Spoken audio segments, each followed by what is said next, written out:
Hey guys, it's Mr. Horror, and today's gonna be a bit of a different video. I've got my first ever sponsor, Cuddle Clones. Thank you. I'm gonna play the clip here in a bit, and just before the video begins, I'm gonna do the sponsor, and I would appreciate if you guys could check them out. It helps them out, it helps me out, and it helps fund my ghost hunting show. Thank you.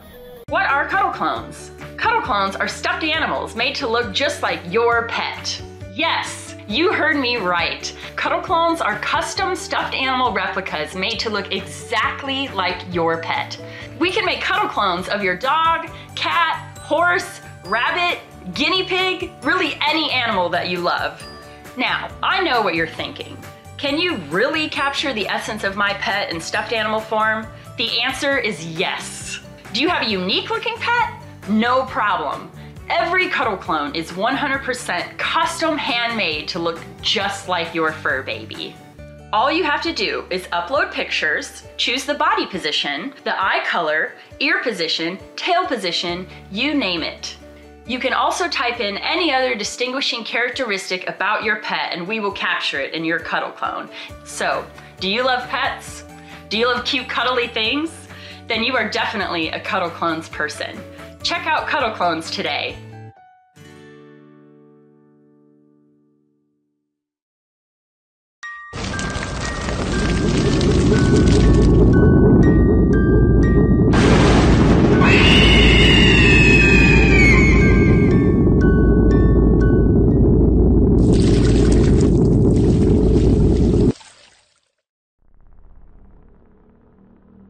So a lot of you guys have been DMing me and asking me on Instagram, especially on my Instagram stories, what are things that scare me?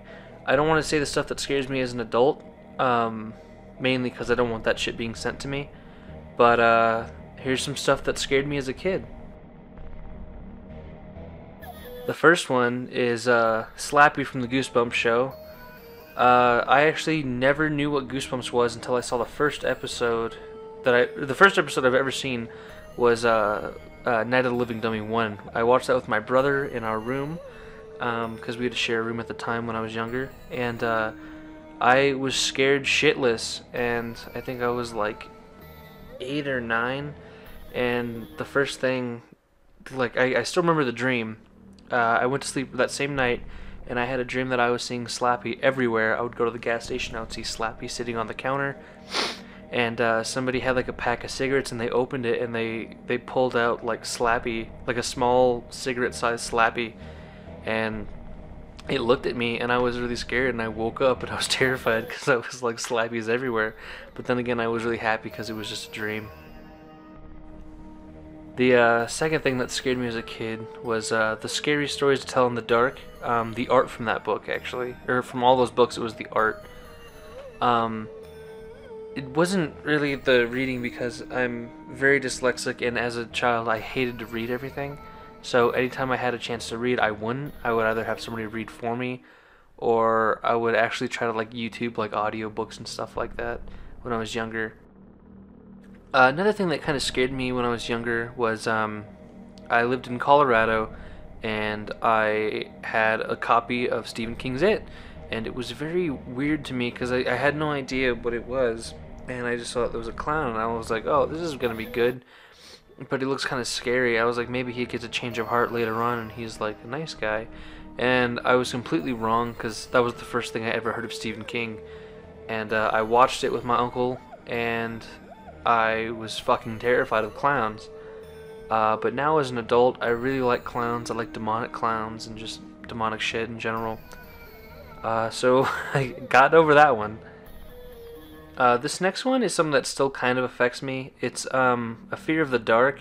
I have a fear of the dark just because, like, when I was very young, from like the age of like 12 to now I'm 20 years old, I have the fear of the dark from just like paranormal reasons of like having shit moved, hearing voices, fucking seeing silhouettes and stuff like that.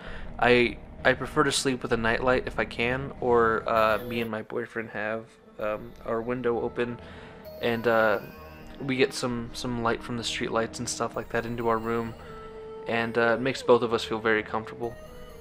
I don't like sleeping when it's like pitch black. I was actually scared of Elmo, believe it or not, when I was very young, It wasn't anything that Elmo did. I kind of liked Elmo until my dad had a clip of him sing the Elmo song, and then you hear a kid in the back go, "Shut the fuck up," and the kid pulls out a gun and starts shooting Elmo, and it was very loud and bass boosted for like 2004, so it was way before its time of like memes and stuff like that. And it's essentially the kid killing Elmo, and there's like a crowd of people screaming, and my dad used to laugh because me and my brother used to cry every time he played that. And I remember I was in kindergarten in Colorado, and they played Sesame Street, just a normal episode of Sesame Street, and after my dad had like tortured me with the Elmo shit, I would run and scream behind my teacher's rocking chair, and I would just scream and cry until they turned it off. I don't really like care about Elmo as an adult. I prefer Kermit because he's just neater. But yeah, Elmo and Dad, you guys can go fuck yourselves, dude. Another thing that scares me into adulthood, well, not really scaring into adulthood, but like, it was scary as a kid, but it just creeps me out now as an adult. It was porcelain dolls. Any kind of doll that had like a moving eye. Sometimes even Barbies would fucking scare the shit out of me. And if I see like a doll that has like the eyes that move, or like the blinking eyes, like the drunk looking babies, it makes me uncomfortable because I'm always just like, dude, what if they're watching me? Or like, what kind of sicko like put like a video camera inside of it or something? I was really just like unnerved because like when I was younger, I heard stories about Robert the Doll, Annabelle, that little gremlin doll I saw in a documentary when I was very young about it's the one with the green shirt and like the witch face, and like Charles the doll and all that stuff. Like that just like freaked me out, so I'm just like, I don't fuck with porcelain dolls or any kind of doll like that actually. This one, I've always been creeped out by this, but it wasn't like enough to be like, if I'm locked in a room with one, it'll scare the hell out of me. But it's mannequins. I really hate mannequins, except for the ones without a head, because I know they're not looking at me or looking towards me. Those are the ones I only kind of like. But yeah, it's just something weird, because we played Condemned Bloodshot 2 like the same year it came out, and there's a scene where you go into a mannequin room and you see it, and then you turn around and there's like 5 more. It was me, my dad, my brother, and my dad's friend Eric, and we were all playing the game. We were just watching my dad play it, and the part comes to where like the jump scare when he looks behind him, and we all had to pause the game for like 20 minutes and just like regroup, because that was really scary back then. And now it's completely like laughable because I already know it's coming, and I just feel like an idiot when I check it out.